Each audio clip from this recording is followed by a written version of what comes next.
À la fête de remise des diplômes de ma fille, elle a annoncé « Mon beau-père m'a acheté une voiture. » Mon vrai père n'a jamais rien fait. J'ai souri et je suis parti. Le lendemain matin, son fonds d'études universitaires était vide et la voiture offerte en cadeau a été saisie. Mon ex-femme m'appelle sans arrêt. Salut les spectateurs, bienvenue sur la chaîne. Nous venons de commencer et votre soutien compte beaucoup pour nous. Si vous appréciez ces histoires, veuillez envisager de vous abonner et aidez-nous à atteindre nos 1000 premiers abonnés. Merci d'être là. Salut Reddit, cette histoire va vous rendre absolument furieux avant de devenir satisfaisante. Faites-moi confiance sur ce coup-là. Ma fille, Emma, vient d'être diplômée du lycée le week-end dernier. 18 ans, major de sa promotion, a obtenu une bourse d'études complète pour l'université d'État. J'étais incroyablement fier en me rendant à sa fête de remise des diplômes chez mon ex-femme, Sarah. Ce à quoi je ne m'attendais pas, c'était de me faire complètement démolir devant 50 personnes par l'enfant que j'avais soutenu toute sa vie. Sarah et moi avons divorcé quand Emma avait 7 ans. Nous sommes restés en bons termes pour le bien d'Emma, nous nous sommes mis d'accord sur une garde partagée, et j'ai déménagé à 20 minutes de là. Je la voyais un week-end sur 2, nous dînions ensemble le mercredi, et je n'ai jamais manqué un seul paiement de pension alimentaire en 11 ans. Quand Sarah a épousé Derek il y a 4 ans, j'ai pensé que c'était une bonne chose pour Emma d'avoir un foyer stable avec 2 parents. Derek vend des assurances pour les entreprises et se comporte comme s'il était un dirigeant du Fortune 500, publiant constamment sur les réseaux sociaux au sujet de ses investissements et de ses projets d'affaires. Il conduit une BMW en leasing et loue une maison dans le quartier cher de la ville. Mais voilà, Derek est en fait plutôt doué pour gagner de l'argent, il le dépense simplement plus vite qu'il ne le gagne. Il vit d'un salaire à l'autre malgré un revenu décent parce qu'il doit maintenir cette image. Cependant, je ne me suis jamais contenté de payer la pension alimentaire. J'avais placé de l'argent dans un plan d'épargne études 529 à mon nom depuis la naissance d'Emma, 18 ans de cotisation plus les intérêts composés, atteignant un peu plus de 91 000 $. Sarah le savait, Emma le savait, et j'appelais ça l'argent pour l'université d'Emma depuis qu'elle était petite. Légalement, cependant, le compte était à moi jusqu'à ce que je décide de le transférer. Je payais aussi l'assurance auto d'Emma, sa facture de téléphone, la moitié de ses cours de danse et ses frais de scolarité. Quand elle a voulu ce cours de photographie coûteux en première, c'est moi qui ai payé. Un nouvel ordinateur portable pour l'école, je l'ai acheté. Le voyage de fin d'études à New York, je l'ai couvert. Si Emma avait besoin de quelque chose, je le lui fournissais. Sans poser de questions. Donc, j'arrive à la fête de remise des diplômes avec un appareil photo professionnel en cadeau, puisqu'Emma parlait de prendre une mineure en photographie. Le jardin était bondé de camarades de classe, de professeurs, de voisins et de membres de la famille. Je parlais à d'autres parents, en buvant une bière. Tout semblait normal. Environ 1 heure plus tard, Derek se lève et tapote sa bouteille de bière avec un couteau. Tout le monde se tait et se rassemble autour de la terrasse où il se tient avec Emma. Je veux remercier tout le monde d'être venu célébrer l'incroyable réussite d'Emma, commence-t-il, le bras autour des épaules d'Emma. En tant que son beau-père, je ne pourrais pas être plus fier de la jeune femme qu'elle est devenue. Il sort des clés de voiture et les agite dans les airs. Emma, ces clés appartiennent à la Honda Civic flambant neuve qui est garée dans l'allée. Elle est à toi, ma chérie. Emma crie et serre Derek dans ses bras, en sautant de joie. Tout le monde applaudit et acclame. J'ai applaudi aussi, même si j'étais agacé que Derek ne m'ait pas prévenu d'un si gros cadeau. Mais c'était gentil, et Emma le méritait. Puis Emma saisit le microphone que Derek utilisait. Merci beaucoup, Derek, dit-elle, sa voix portant dans tout le jardin. Tu sais, en grandissant, je me suis toujours demandé ce que ce serait d'avoir un père qui se soucie vraiment de moi.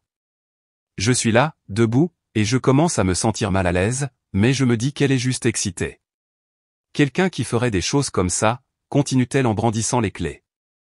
Quelqu'un qui ferait de grands gestes et me montrerait que je compte. Maintenant, j'ai un mauvais pressentiment. Emma me regarde droit dans les yeux pendant qu'elle parle. Mon beau-père m'a acheté une voiture, dit-elle en me fixant toujours. Mon vrai père n'a jamais rien fait de tel. Je suppose que maintenant je sais ce que ça fait d'avoir quelqu'un qui veut vraiment investir dans mon avenir. Un silence de mort s'est abattu sur toute la fête. 50 personnes regardant alternativement Emma et moi.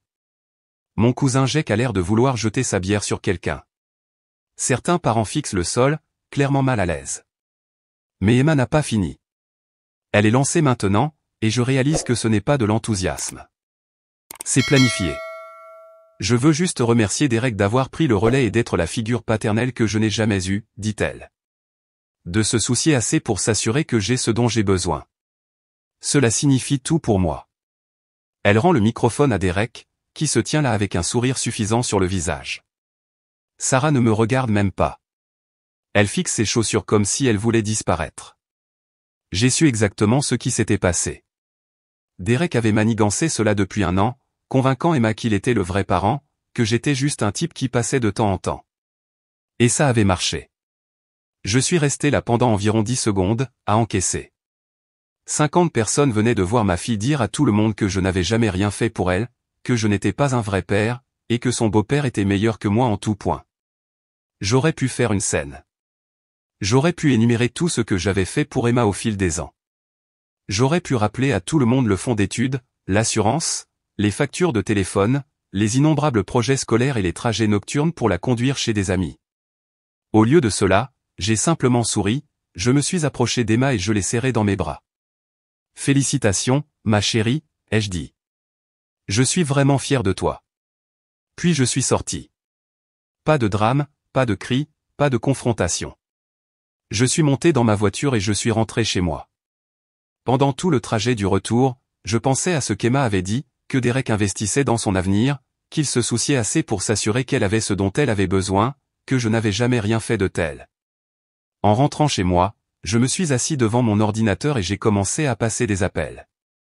Le fonds d'études était un plan 529 à mon nom, ce qui signifiait que j'en avais le contrôle total.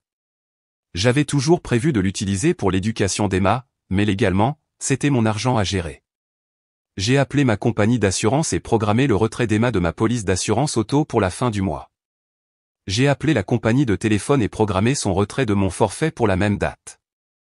Si Derek devait être sa figure paternelle, il pouvait aussi s'occuper des affaires courantes. Lundi matin, j'ai transféré l'intégralité du solde du fonds d'études sur mon compte d'investissement personnel, 91 437 $. Puis j'ai fait quelques recherches sur la nouvelle voiture d'Emma parce que quelque chose me semblait louche dans le grand geste de Derek. Après quelques investigations, j'ai découvert la vérité. Derek n'avait pas acheté de voiture à Emma. Il s'était porté co-emprunteur pour un prêt où Emma était l'emprunteuse principale. La mensualité était de 340 $, et Emma n'avait ni emploi ni revenu pour la couvrir.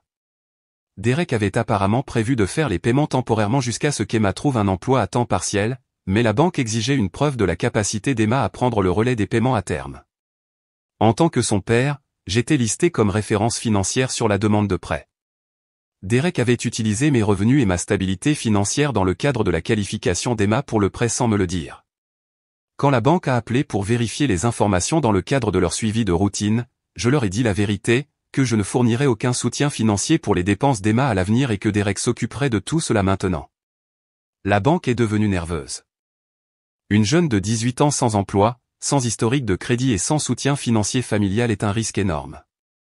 Ils ont commencé à poser à Derek des questions embarrassantes sur sa capacité à effectuer les paiements à long terme. Derek leur avait apparemment dit qu'il pouvait s'en occuper temporairement, mais lorsqu'ils lui ont demandé des documents financiers, les choses se sont rapidement compliquées. Son ratio d'endettement était déjà au maximum à cause de ses dépenses liées à son style de vie. 2 semaines plus tard, la voiture d'Emma avait disparu. La banque avait exigé soit le paiement intégral, soit la restitution du véhicule lorsque Derek n'a pas pu fournir un soutien financier adéquat pour le prêt. Sarah m'a appelé cet après-midi-là, furieuse. La voiture d'Emma a été saisie, a-t-elle dit. La banque dit que tu leur as dit que tu ne la soutiendrais plus financièrement. C'est exact, ai-je dit. Emma a très clairement indiqué que Derek est maintenant son vrai père. C'est lui qui investit dans son avenir, qui fait de grands gestes, qui se soucie vraiment d'elle. Alors, j'ai pensé qu'il était temps pour lui de prendre en charge toutes les responsabilités. Tu es ridicule, a dit Sarah. Elle a 18 ans. Elle a dit quelque chose d'irréfléchi sous le coup de l'excitation. Sarah, Emma n'a pas dit ces choses sous le coup de l'excitation. Elle les a planifiées. Elle m'a regardé droit dans les yeux et a dit à 50 personnes que je n'avais jamais rien fait pour elle, que Derek était le père que je n'avais jamais été. Alors maintenant, Derek va être son père dans tous les sens du terme. Le téléphone est resté silencieux pendant quelques secondes. Et son fonds d'études, demanda Sarah, sa voix plus faible maintenant. Quoi, son fonds d'études? Elle compte sur cet argent pour les frais universitaires non couverts par la bourse. Alors Derek doit le fournir. C'est son père maintenant, tu te souviens? Sarah m'a raccroché au nez. Les appels ont commencé à déferler par vagues après cela. Derek m'a appelé ce soir-là, et il était en colère. Que as-tu dit à la banque, a-t-il exigé. La vérité, ai-je dit. Que Emma a un nouveau père maintenant, et que ce père est responsable de ses finances. Je n'ai jamais dit que je te remplaçais en tant que père, a-t-il dit. Tu n'as pas eu à le dire. Tu as juste laissé Emma le dire pendant que tu te tenais là, souriant et acceptant tout le crédit. Écoute, je ne peux pas me permettre ce paiement de voiture à long terme, a-t-il dit. J'espérais qu'Emma trouverait un emploi et prendrait le relais. Alors tu n'aurais pas dû te porter co-emprunteur pour quelque chose que tu ne pouvais pas te permettre. Et le fonds d'études, a-t-il demandé. Elle a besoin de cet argent. C'est mon argent que je prévoyais de donner à Emma. Mais Emma a clairement fait savoir qu'elle ne pense pas que j'ai jamais fait quoi que ce soit pour elle. Alors pourquoi lui donnerais-je de l'argent? C'est insensé, a dit Derek.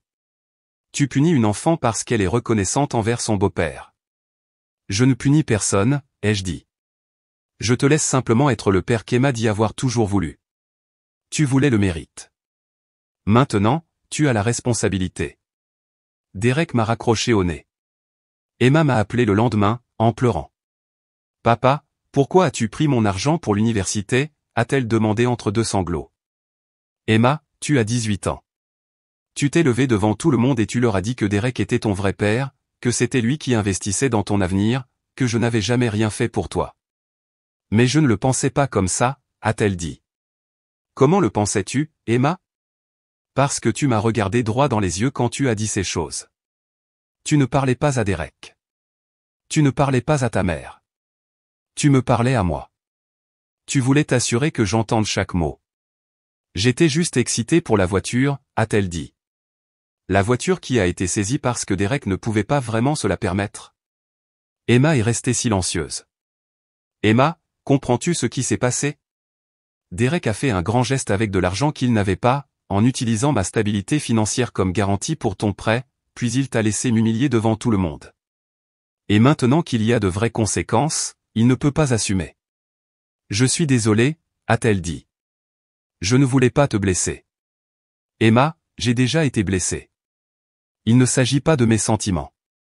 Il s'agit du fait que tu as fait un choix. Tu as choisi Derek comme père. Maintenant, tu dois vivre avec ce choix. Mais pour l'université, a-t-elle demandé.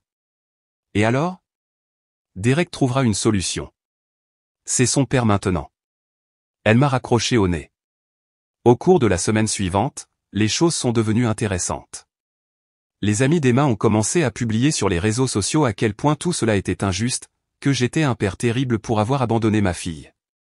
Mais mon cousin Jake, qui était à la fête, a publié la véritable histoire, expliquant comment Emma avait planifié ses mots, comment elle m'avait regardé droit dans les yeux en les disant. Sarah m'a appelé vendredi soir. Emma fait des doubles services au restaurant où elle a trouvé un emploi d'été, a-t-elle dit. Elle essaie d'économiser de l'argent pour ses frais universitaires. Tant mieux pour elle, ai-je dit. On dirait qu'elle apprend la responsabilité. Derek dit qu'il peut aider avec une partie des coûts, mais pas la totalité, a dit Sarah. De combien peut-il l'aider, ai-je demandé. Il pense qu'il peut peut-être couvrir ses manuels et ses fournitures. Donc, l'homme qui allait investir dans son avenir peut couvrir peut-être $2000 de dépenses. Il fait de son mieux, a dit Sarah. Sarah, j'ai mis de côté plus de $90 000 pour l'avenir d'Emma. Derek peut peut-être gérer les manuels scolaires. Tu vois la différence? Elle a fait une erreur, a dit Sarah. Et maintenant, elle apprend que les erreurs ont des conséquences. Derek m'a appelé samedi, et son ton était complètement différent. Moins en colère, plus désespéré. Écoute, a-t-il dit, peut-être qu'on peut trouver un arrangement. Emma a vraiment du mal avec cette situation d'argent pour l'université. Derek, tu as dit à tout le monde à cette fête que c'était toi qui investissais dans l'avenir d'Emma. Tu lui as acheté une voiture pour le prouver. Alors, investis dans son avenir. Je ne peux pas trouver $90 000, a-t-il dit. Alors peut-être que tu n'aurais pas dû convaincre Emma que tu valais mieux que son vrai père. Je n'ai jamais dit que j'étais meilleur que toi, a-t-il dit. Tu n'as pas eu à le dire. Tu as juste laissé Emma le dire pendant que tu te tenais là, acceptant les louanges. Allez, mec. Ne fais pas souffrir Emma pour quelque chose qui a dérapé. Je ne fais pas souffrir Emma, ai-je dit. Je la tiens pour responsable de ses choix. Elle t'a choisi comme père. Maintenant, c'est à toi d'être son père. Il a raccroché. Emma s'est présentée chez moi le dimanche suivant. Elle avait l'air épuisée, comme si elle avait travaillé sans arrêt et mal dormi. « Papa, on peut parler ?» a-t-elle demandé. « Bien sûr, ai-je dit. »« Entre. » Nous nous sommes assis dans mon salon, et elle s'est mise à pleurer. « Je sais que j'ai tout gâché, » a-t-elle dit. « Je sais que ce que j'ai dit était mal. »« Emma, je ne suis pas en colère contre toi, » ai-je dit. « Je suis déçu, mais je ne suis pas en colère. »« Alors pourquoi ne veux-tu pas m'aider pour l'université ?»« Parce que tu as fait un choix, » ai-je dit. « Tu as choisi Derek comme père. Tu as dit à tout le monde que je n'avais jamais rien fait pour toi. Tu ne peux pas avoir le beurre et l'argent du beurre, Emma. Tu ne peux pas me rejeter publiquement comme ton père et ensuite t'attendre en privé à ce que je continue de payer pour ta vie. Mais j'ai besoin d'aide, a-t-elle dit. Et Derek doit la fournir. Il n'en a pas les moyens, a-t-elle dit doucement. Emma, laisse-moi te demander quelque chose. Combien penses-tu que j'ai dépensé pour toi au fil des ans? Je ne sais pas, a-t-elle dit. Entre la pension alimentaire, l'assurance, ton téléphone, les frais de scolarité, les activités et le fonds d'études, c'est probablement près de 200 000 $ sur 18 ans.